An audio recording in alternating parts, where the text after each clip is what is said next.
Good morning दोस्तों। आज का टॉपिक है out of line. Out of line का मतलब समझिए। आउट ऑफ लाइन का मतलब होता है beyond what is acceptable behaviour. ऐसा आचरण जो कि स्वीकार हो लेकिन उसके परे होना, यानी कि अस्वीकार्य आचरण जिसको स्वीकार नहीं किया जा सके, यानी कि आपकी जो सीमा है उससे उसका अतिक्रमण कर रहे हैं आप एक तरीके से। तो आउट ऑफ लाइन यहाँ पर जो है ये वेस्ट बंगाल को लेकर बात की जा रही है, जहाँ पर गवर्नर धनखड़ जो हैं वो आउट ऑफ लाइन जा रहे हैं, जो कि कॉन्स्टिट्यूशन में जैसे प्रावधान है उससे बिल्कुल उसको तोड़ते हुए एक तरीके से उसका उल्लंघन कर रहे हैं। Governor Dhankhar's visit to violence hit areas is a breach of constitutional property, यानी कि गवर्नर धनखड़ का जो यात्रा है वायलेंस हिट एरियाज में, ये जो दौरा है या फिर जो यात्रा है मतलब कि हिंसा से प्रभावित क्षेत्रों में, ये एक उल्लंघन है किस चीज़ का? कॉन्स्टिट्यूशनल प्रॉपर्टी का, यानी कि संवैधानिक जो शिष्टाचार है, संवैधानिक जो औचित्य है उसका एक उल्लंघन है। There is little doubt that West Bengal Governor Jagdeep Dhankhard's visit to areas hit by post-poll violence in Kuch Bihar constitutes a grave transgression of the bounds of constitutional propriety.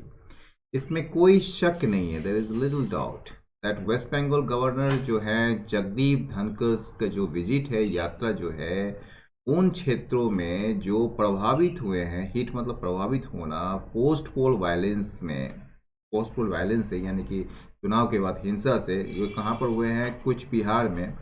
ये कॉन्स्टिट्यूट्स करते हैं। यहाँ constitutes का मतलब निर्माण करना नहीं होता है। यहाँ कॉन्स्टिट्यूट्स का मतलब जो है एक तरीके से इसे समझा जा सकता है, इसे कंसीडर किया जा सकता है एक ग्रेव ट्रांसग्रेशन, एक गंभीर उल्लंघन, एक गंभीर अतिक्रमण of the bounds of the constitutional property. जो कॉन्स्टिट्यूशनल प्रॉपर्टी है यानी कि संवैधानिक शिष्टाचार या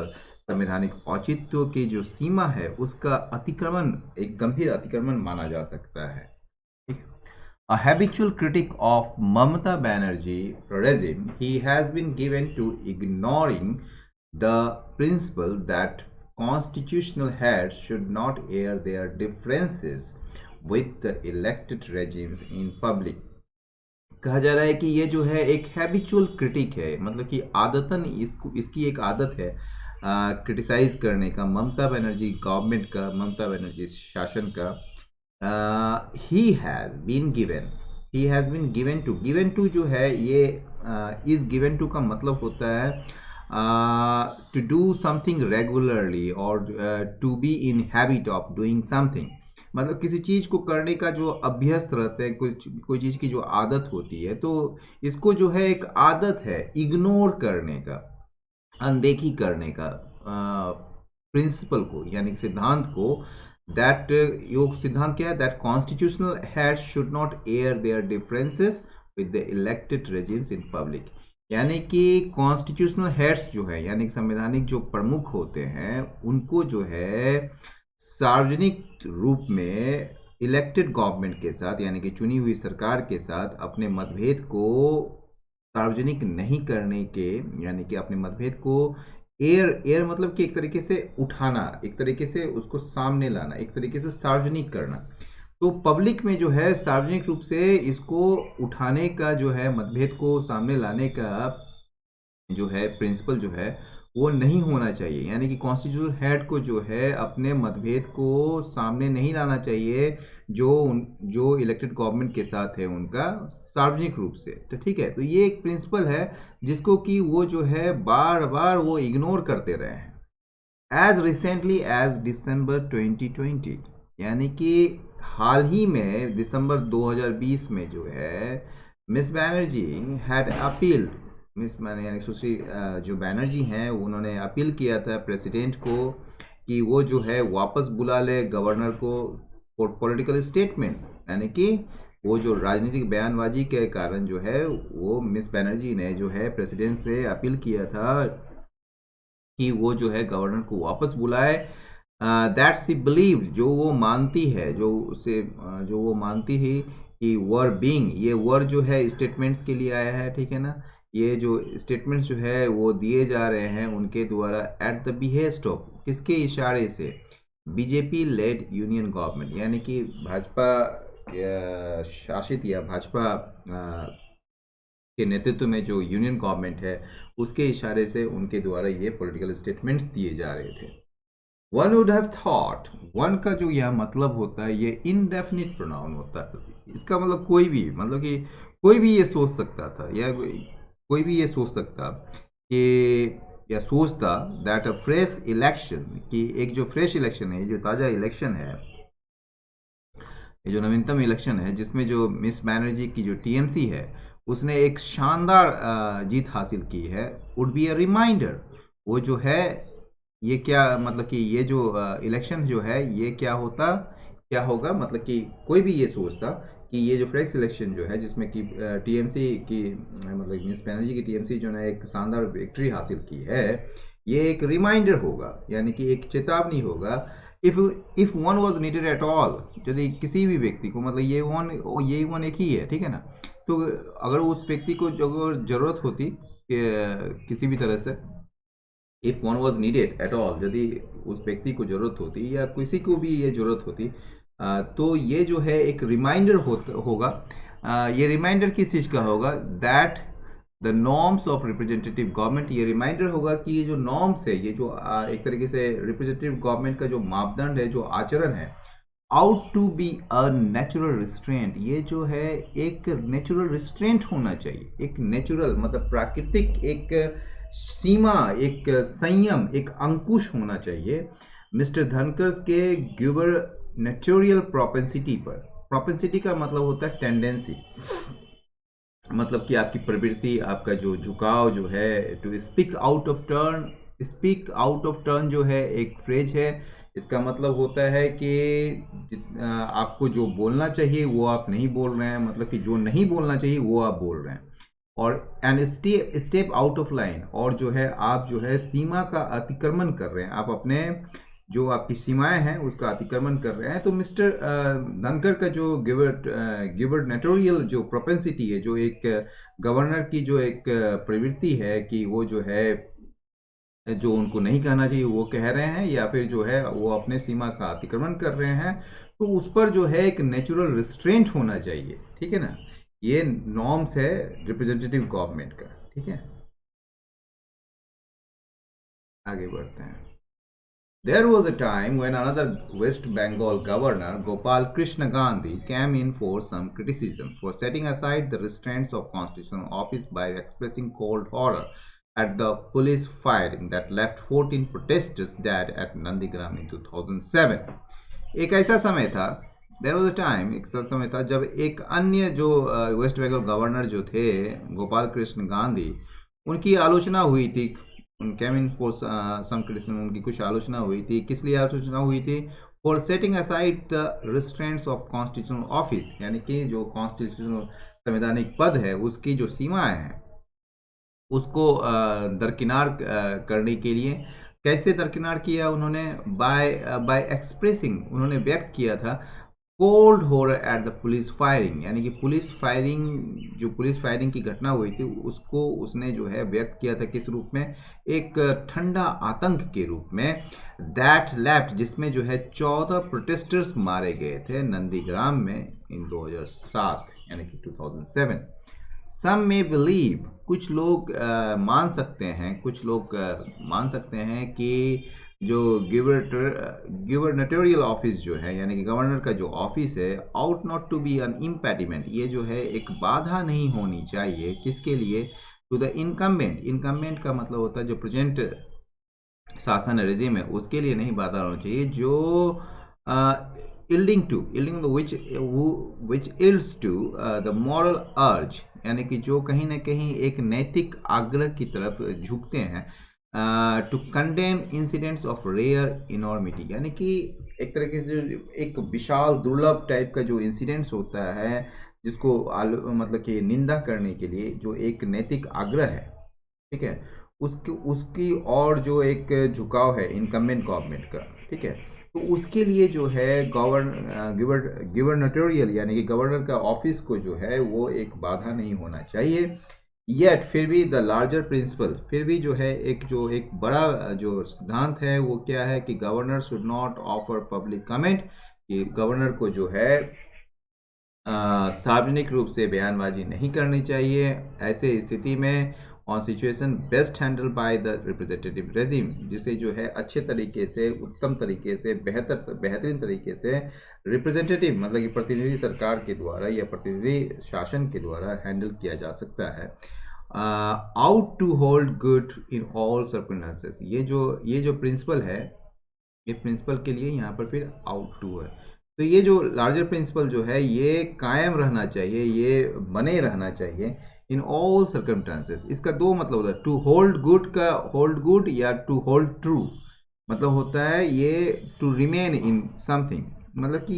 ये जो है बना रहना चाहिए। In the case of mister Dhankhar के मामले में what worsens is persistent criticism of the TMC regime, जो और बदतर बना देता है उसके लगातार आलोचना को टीएमसी रेजिम के, यानी टीएमसी जो शासन है वहाँ पर उसका जो लगातार उन्होंने जो मतलब कि आलोचना की है उसको और ज़्यादा बदतर बना देता है। वो क्या है, इज़ द अनफॉर्चुनेट कॉन्ग्रुएंसी मतलब सिमिलैरिटी होता है, मतलब एक समानता, एक अनुरूपता होती है। तो एक जो है मतलब कि दुर्भाग्यपूर्ण एक अनुरूपता, एक समानता जो है किसके बीच में, बिटवीन हिज वर्ड्स यानी गवर्नर के जो शब्द हैं, जो बयानबाजी हैं उनके बीच में, और जो इंटरेस्ट ऑफ द बीजेपी और बीजेपी का जो हित है उनके बीच में जो एक अनुरूपता है, एक समानता है, एक सिमिलैरिटी है, जो कि बड़ा अनफॉर्चुनेट है। वो क्या है, वो उसके परसिस्टेंट क्रिटिसिज्म जो है टीएमसी रेजिम का, वो और ज़्यादा बदतर बना देता है। His visit to Cooch Behar can be seen as an action louder even than his words in derogation of the elected regime. अब कहा जा रहा है कि उनका जो कुछ बिहार की जो यात्रा है उसे देखा जा सकता है एक एक्शन के रूप में, एक कार्रवाई के रूप में, जो कि कहीं ज़्यादा प्रभावी है उनके बयानबाजी से जो उन्होंने दिया था चुनी हुई सरकार के आलोचना में या अपमान में, डेरोगेशन में अपमान करना या आलोचना करना। A visit to scene of violence by the governor, यानी कि ये गवर्नर के द्वारा जो है हिंसाग्रस्त क्षेत्र में जो यात्रा है गवर्नर के द्वारा, कैन नॉट बी जस्टिफाइड, इसे जो है जस्टिफाई नहीं किया, इसकी औचित्य मतलब कि जस्टिफाई नहीं किया जा सकता है। इसको आप समझिए, मतलब कि इसको आप एक तरीके से औचित्य नहीं ठहरा सकते हैं इसका, एक ऐसे जेस्चर के रूप में, एक ऐसे हाव भाव के रूप में, एक ऐसे इशारे के रूप में जिसमें जो है आप दिखाना चाहते हैं कि मतलब कि एकजुटता विक्टिम के साथ, यानी कि पीड़ितों के साथ एकजुटता दिखाने के लिए जो एक इशारा, एक हाव भाव है, उसके रूप में जो है आप इसे जस्टिफाई नहीं कर सकते हैं। M Channa Reddy as Tamil Nadu governor, M Channa Reddy जो हैं, जो कि एक तमिलनाडु गवर्नर थे, इन्होंने जो है एआईडीएम के शासन को 93 में जो है झटका दिया था। कैसे, तो by visiting the RSS headquarters, इसने जो है आरएसएस मुख्यालय में ये इसने यात्रा करके या इसने दौरा करके जो है एआईडीएम के रेजिम को एक झटका दिया था चेन्नई में, ठीक है ना, after a bomb exploded there, जब वहाँ पर एक बम फटा था। It may be argued that the present situation in West Bengal is different from those in which other governors had shared the restraints of their office. ये कहा जा सकता है, ये तर्क दिया जा सकता है कि ये जो प्रेजेंट सिचुएशन, जो वर्तमान स्थिति है वेस्ट बंगाल में, ये अलग है फ्रॉम दोज, उन स्थितियों से जिसमें जो है अन्य गवर्नर्स जो हैं वो अपने सीमाओं को जो है अतिक्रमण किए थे ऑफ देयर ऑफिस, अपने पद के जो अपने ऑफिस, अपने कार्यालय या अपने पद की जो सीमाएं हैं उनको उन्होंने त्याग किया था। तो उससे जो है अभी का सिचुएशन जो है बिल्कुल अलग है। Post election violence is something that should not be witness at all in a electoral democracy. ये जो चुनाव के बाद की जो हिंसा जो है वो एक ऐसा चीज़ है जो नहीं देखा जाना चाहिए बिल्कुल भी at all in an electoral democracy, एक चुनावी लोकतंत्र में West Bengal is certainly out of step. West Bengal जो है निश्चित रूप से जो है आउट ऑफ स्टेप है, यानी कि बिल्कुल तालमेल नहीं बैठ रहा है वेस्ट बंगाल का with the rest of the country, देश के अन्य हिस्सों से। जब ये अलाउ करता है पोस्ट पोल सेलिब्रेशन को, यानी कि जो यानी कि चुनाव के बाद का जो सेलिब्रेशन है, मतलब कि जो जश्न है उसको किस चीज़ में अलाउ करता है, टू डिजेनरेट इनटू ट्रायम्फलिज्म, यानी कि ये जो है बदल जाए किस चीज़ में। डिजेनरेट मतलब कि बदलना कैसे, नीचे की ओर बदलना, मतलब खराब होना हो, कि वो बदले एक ट्रायम्फलिज्म, एक जीत में और अटैक्स में और उन हमलों में जो कि लूजिंग साइड्स पर किए गए हैं, यानी कि जो हार गए हैं उन पर। येट फिर भी द ऑनर्स, जो जिम्मेदारी है, जो भार है, वो मिस बैनर्जी पर है कि वो रिस्टोर करे, इसको बहाल करे, ऑर्डर को, व्यवस्था को, एंड द वायलेंस, और वायलेंस को ख़त्म करे। इवन इफ सी बिलीव्ड, भले ही जो है वो मानती हो कि that the extent of the violence was being exaggerated by the opposition, कि ये जो वायलेंस का जो सीमा है, वायलेंस का जो एक एक्सटेंट जो है उसे जो है बढ़ा चढ़ा कर बताया जा रहा है ऑपोजिशन के द्वारा, regardless of one's views of regimes in action. Regardless का मतलब होता है आपका डिस्पाइट, ठीक है ना, या इन स्पाइट ऑफ। तो भले ही जो है कोई सोचता हो रेजिम के इनएक्शन के बारे में, यानी कि जो शासन की जो निष्क्रियता के बारे में भले ही कोई कुछ भी सोचता हो, there should be no departure, इससे कोई भी डिपार्चर नहीं होना चाहिए फ्रॉम द प्रिंसिपल। मतलब कि ये जो प्रिंसिपल है, ये जो सिद्धांत है, उससे कोई भी विचलन नहीं होना चाहिए, कोई भी उससे आप उसको उस प्रिंसिपल को आप कभी भी अतिक्रमण नहीं किया जाना चाहिए। दैट एनी एडवाइस, कि कोई भी एडवाइस हो या कोई भी वार्निंग जो हो, जो कि गवर्नर देना चाहता है इलेक्टेड गवर्नमेंट को, वो होना चाहिए out to be in private and confidence. वो जो क्या होना चाहिए, निजी होना चाहिए और गोपनीय होना चाहिए। तो दोस्तों आज का ये टूल लाइन समाप्त हुआ। अपनी राय दे सकते हैं तो दें। बहुत बहुत धन्यवाद, नमस्कार।